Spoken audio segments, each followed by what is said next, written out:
Hello guys, good morning to all of you. BSc semester 5 English માં આપણે મિત્રો last time જે ગ્રામરનો topic reported speech એટલે કે ડાયરેક્ટ એન્ડ ઇનડાયરેક્ટ સ્પીચની વાત કરી રહ્યા હતા. તો એમાં આપણે અસર્ટિવ, ઇન્ટ્રોગેટિવ અને ઇમ્પેરેટિવ સેન્ટેન્સ જોઈ ગયા હતા. તો ઇમ્પેરેટિવ સેન્ટેન્સ જે છે એમાં આપણે કન્ટિન્યુ રાખીશું આજના વિડીયોમાં. અને એમાં ઇમ્પેરેટિવ સેન્ટેન્સની અંદર આપણે કેટલાક આજ્ઞાર્થ વાક્યો જે છે રાઈટ, એમાં કેટલીક રજા અને પરવાનગી આપતા અથવા તો સૂચન કે દરખાસ્ત સૂચવતા જે વાક્યો જે છે એની આજે આપણે ચર્ચા કરીશું. બરાબર છે? તો લેટ્સ બિગિન. ચલો ચાલુ કરીએ.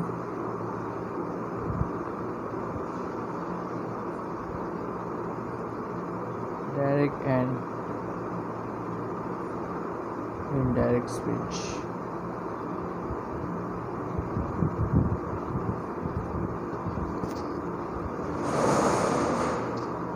રજા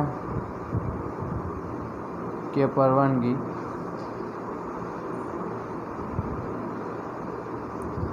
સૂચન કે દરખાસ્ત સૂચવતા વાક્યો. બરાબર. હવે આવા વાક્યમાં કેવું હોય કે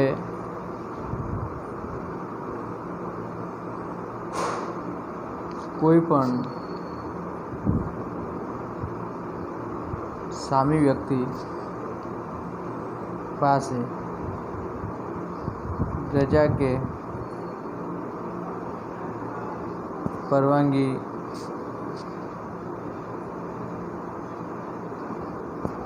માંગીએ ત્યારે તે વાક્ય આજ્ઞાર્થ વાક્ય હોય છે.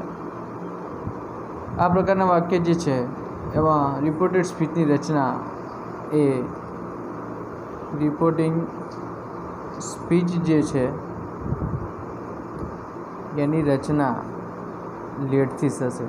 લેટેસ્ટવાળા વાક્ય જે આવે છે ને, લેટવાળા વાક્ય, લેટને બદલે ક્યારેક એલાઉ અથવા તો પરમિટ વગેરે જે છે નો ઉપયોગ એક રિપોર્ટેડ સ્પીચમાં એક વાક્ય રચના બનાવી શકાય છે. અને આ પ્રકારના જે રિપોર્ટેડ સ્પીચનું ઇનડાયરેક્ટ સ્પીચમાં રૂપાંતર કરીએ છીએ ત્યારે રિપોર્ટિંગ વર્બ તરીકે રિક્વેસ્ટેડનો, આસ્ક્ડ અથવા તો ટોલ્ડનો ઉપયોગ કરવો. બરાબર. ત્રણમાંથી કોઈ પણ એક લઈ શકાય છે. સંયોજક તરીકે શેનો ઉપયોગ કરીશું આજ્ઞાર્થ વાક્યમાં? તો એ જ હકાર હોય તો ટુ અને વાક્ય નકાર હોય તો નોટ ટુ. રાઈટ. લેટથી બનાવેલ જે પ્રકારની આ રચના જે છે ઇનડાયરેક્ટ સ્પીચમાં જે રૂપાંતરિત કરતી વખતે આપણે એક ફોર્મેટ જે છે એ મુજબ કરવાનું છે. તો ફોર્મેટ એવી છે કે બોલનાર કરતા આવશે, એના પછી રિપોર્ટિંગ વર્બ આવશે. રિપોર્ટિંગ વર્બ તરીકે રિક્વેસ્ટેડ, આસ્ક્ડ અથવા તો ટોલ્ડ. બરાબર. અને એના પછી શું આવશે? સાંભળનાર કરતા એના પછી સંયોજક. હવે સંયોજકમાં મેં મિત્રો તમને કીધેલું છે કે આ બંનેમાંથી મૂકવાના છે. અને એના પછી લેટવાળું વાક્ય આવશે. એના પછી નામ લેવાનું, નામ અથવા તો સર્વનામ જે પણ આપ્યું હોય. એના પછી મૂળ ક્રિયાપદ ટુ વગરનું અથવા પછી અન્ય શબ્દ. તો આ રીતની ફોર્મેટ જે છે મિત્રો, તો આ ફોર્મેટને એપ્લાય કરશું તો આપણને ડાયરેક્ટમાંથી ઇનડાયરેક્ટ સ્પીચ બનાવતા એકદમ સરળતા રહેશે. બરાબર છે? તો આ ફોર્મેટ તમે એકવાર હું ફરીથી નજર કરાવી દઉં છું કે આ રીતે આવશે. બરાબર છે. આપણે વાક્યો લઈ અને ટ્રાય કરીશું બનાવવાનો.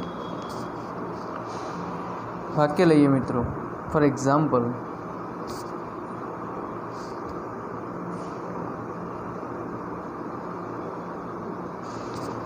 Ketan said to his mother. Ketan said to his mother into inverted comma, let me play an hour. Mummy મને 1 કલાક માટે રમવા જવા દે એમ કહે છે. આન્સર શું બને? તો બોલનાર કરતાં કોણ છે? કેતન લઈ લો. એના પછી રિપોર્ટિંગ વર્બ. રિપોર્ટિંગ વર્બ તરીકે શેનો ઉપયોગ કરવાનો છે આપણે? રિક્વેસ્ટ છે. કોને રિક્વેસ્ટ કરે છે? એની મધરને. યથાવત એની મધર જે છે, હિઝ મધર. હવે સંયોજક તરીકે વાક્ય આકારમાં છે કે નોટ દેખાતું નથી, નેવર દેખાતું નથી, તો માટે શું મૂકીશું આપણે? ટુ. લેટનું લેટ. હવે મી જે છે, રાઈટ, મી મને રમવા દે. મી ઇટ મીન્સ કે કેતન પોતે છે, તો કેતન માટે સર્વનામ શું આવશે?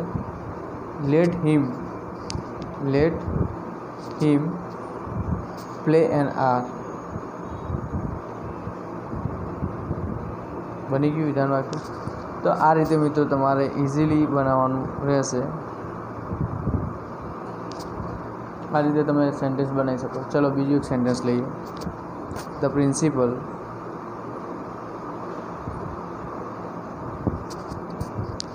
said to Mr. Joshi,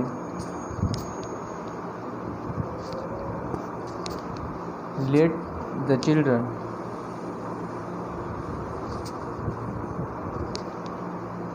go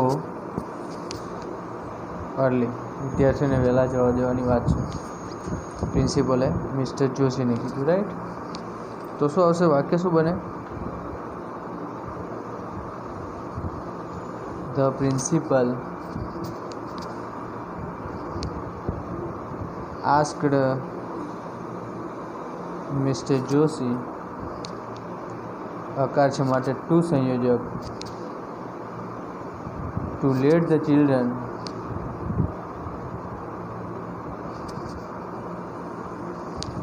go early. બરાબર. મેં મિત્રો તમને નિયમ જ્યારે ચલાવ્યા વખતે કીધું હતું કે કમનું ગો થાય છે, પણ જ્યારે ડાયરેક્ટ સ્પીચમાં ગો આપેલું હોય તો એનું કમ થતું નથી. તો અહીંયા ગો છે, તો અહીંયા આપણે શું મૂકી દેવાનું છે? ગો જ આવશે, રાઈટ. ચલો number 3. The mother sad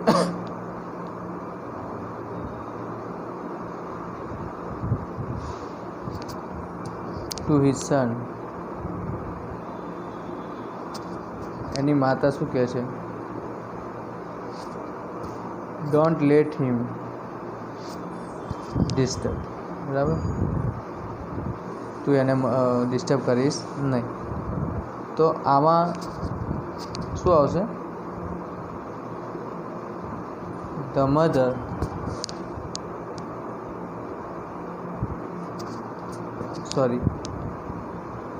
requested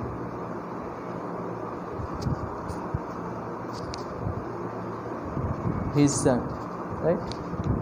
વાક્ય શેમાં છે? ડોન્ટ, નકાર છે, તો આપણે શું મૂકવાનું સંયોજક તરીકે?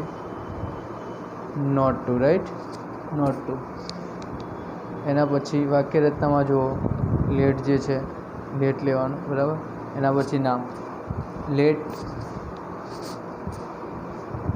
Not to let him disturb. છે ઇઝી. તો મિત્રો આ વસ્તુ થઈ રજા કે પરવાનગી આપતા વાક્યો જે છે. બરાબર. તો એકવાર હું ફરીથી તમને નજર કરાવી દઉં. હજુ આ ટૉપિક આગળ ચાલુ છે મિત્રો, અને એના પછી આપણે આજે કેટલાક જે છે, આજે મિત્રો 2 કે 3 વિડીયોમાં આપણે આ ટૉપિક પૂરો કરવાનો છે. તો ધ્યાન આપો. આના પછી એક વિડીયો આપણે રહેશે એક્સક્લેમેટરી સેન્ટેન્સ બનાવવાનો છે. એક્સક્લેમેટરી સેન્ટેન્સ બનાવ્યા પછી એક ઓપ્ટેટિવ, એટલે એક્સક્લેમેટિવ ને ઓપ્ટેટિવ આઈ થિંક સાથે આપણે બનાવવાનું ટ્રાય કરીશું. આ એકવાર નજર કરી લો કે રજા કે પરવાનગી આપતા વાક્યો જે છે લેટથી શરૂ થશે અને એમાં વાક્યરચના છે બોલનાર કરતાં, પછી રિપોર્ટિંગ વર્બ તરીકે રિક્વેસ્ટેડ તમે મૂકી શકો છો. સાંભળનાર કરતાં લેવાનો, પછી સંયોજક હકાર હોય તો ટુ અને હકાર હોય તો નોટ ટુ. લેટ નામ સર્વનામ મૂળ ક્રિયાપદ ટુ વગરનું લેવાનું અને પછી અધર વર્ડ્સ. બરાબર, એ રીતે આપણે આ વાક્યો બનાવ્યા છે, તમે જોઈ લો.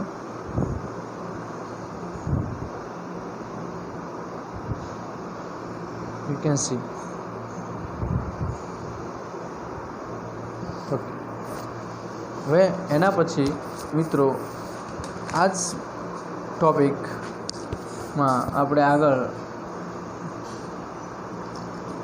જે છે એમાં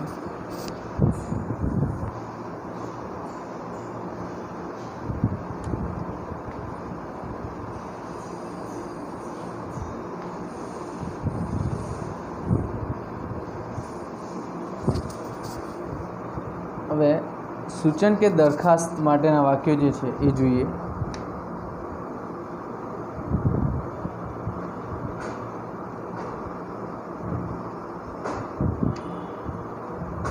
સૂચન કે દરખાસ્ત માટેના વાક્યો જે છે એ જોઈએ. તો લેટ દ્વારા સૂચન કે દરખાસ્ત સૂચવાય છે. બરાબર, લેટ દ્વારા સૂચન કે દરખાસ્ત સૂચવાય છે. આવા પ્રકારના વાક્યો સામાન્ય રીતે લેટસ અથવા તો લેટ્સથી આવે છે અને આવી રચના જે છે એનું ઇનડાયરેક્ટ સ્ટેટમાં રૂપાંતર થાય ત્યારે રિપોર્ટિંગ વર્બ તરીકે તમારે પ્રપોઝડ ટુ અથવા સજેસ્ટેડ ટુ. રિપોર્ટિંગ વર્બ તરીકે તમારે શું મૂકવાનું રહેશે? પ્રપોઝ ટુ અથવા તો સજેસ્ટ ટુ મૂકવાનું રહેશે. અને લેટ પછી વપરાયેલ કર્મ વિભક્તિ જે છે, લેટ પછીની જે કર્મ વિભક્તિ જે છે એની કર્તા વિભક્તિ બને છે. તેની સાથે શુડનો ઉપયોગ કરવો પડે મિત્રો. શેનો? તેની સાથે શુડનો ઉપયોગ કરવાનો છે. ઇનડાયરેક્ટ સ્પીચમાં જે રૂપાંતર થાય ત્યારે વાક્ય વિધાન બને છે. દરેક વાક્યમાં એવું છે. બરાબર, સર્વનામ ક્રિયાપદને જુદા જુદા ફેરફારો એ કરવાના છે. સંયોજક તરીકે આ વાક્યમાં આપણે શેનો ઉપયોગ કરવાનો છે? તો ડેટ, કે જેમાં લેટસ કે લેટ્સ આવ્યું હોય એમાં સંયોજક તરીકે તમે ડેટનો ઉપયોગ કરવાનો છે. બરાબર, ચલો એની વાક્યરચના જોઈ લઈએ. વાક્યરચના છે બોલનાર કરતાં પ્લસ રિપોર્ટિંગ વર્બ તરીકે મેં તમને કીધું પ્રમાણે પ્રપોઝ ટુ અથવા તો સજેસ્ટ ટુ. એના પછી સાંભળનાર કરતાં આવશે. સાંભળનાર કરતાં પછી શું આવશે? સંયોજક. અને સંયોજકમાં મેં તમને કીધું છે શું મૂકવાનું છે? ડેટ. એના પછી કર્તા સ્થાન અને એના પછી કર્તા સ્થાન પછી તરત જ તમારે શુડ મૂકવાનું અને શુડ મૂકી પછી મૂળ ક્રિયાપદ અને પછી અન્ય શબ્દો લેવાના. બરાબર છે. તો આપણે એક્ઝામ્પલ તરીકે એક ઉદાહરણ તરીકે સેન્ટેન્સ લઈએ છીએ, બાકી પછી બનાવીએ છીએ. એક સેન્ટેન્સ એવું કે the teacher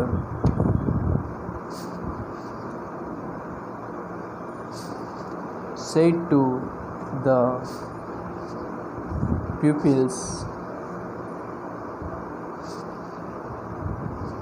let us go to see the science fair.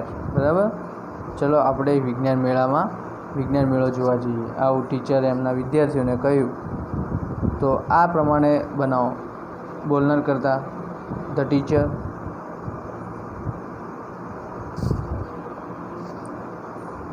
એક દરખાસ્ત મૂકે છે માટે આપણે શું મૂકીશું? proposed to the pupil. સંયોજક તરીકે તેનો ઉપયોગ that કરતા લો they પછી તરત શું મૂકવાનું છે should go to see the science fair, right? તો મિત્રો આ રીતે સેન્ટેન્સ બનશે. The teacher proposed to the pupils that they should go to see the science fair. चलो एक बीजू सेंटेंस बनाइए. My sister told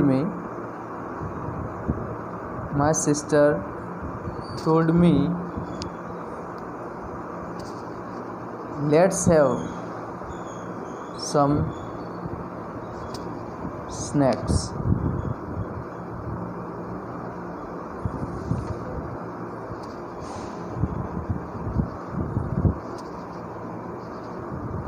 Let's have some snacks. તો શું આવે? My sister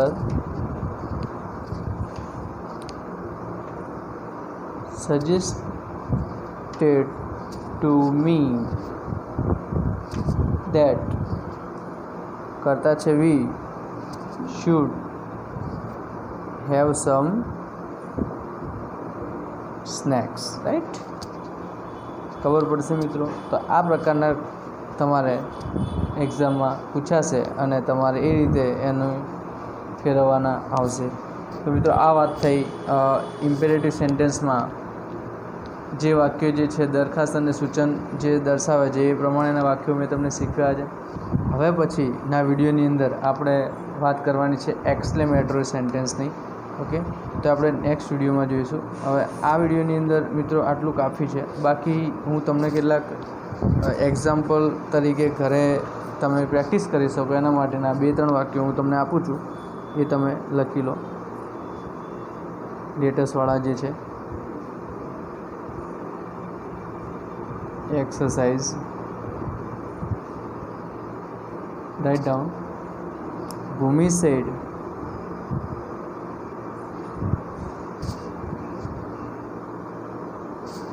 to her mother,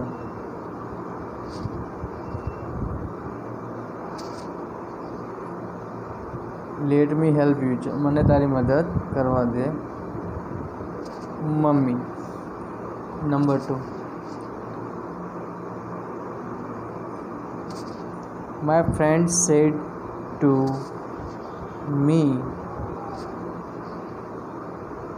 on my birthday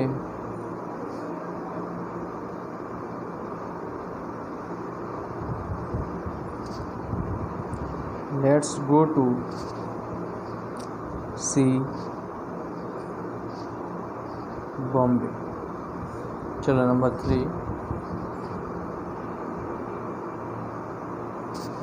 the saint said to the man,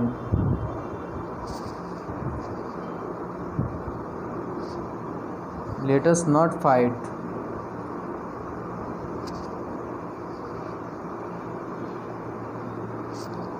With someone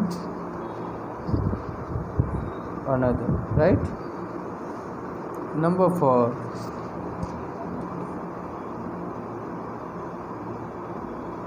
Mr. Mehta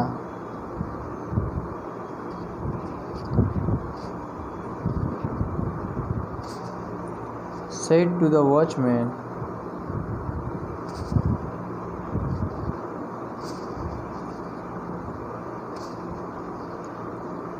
let me park my scooter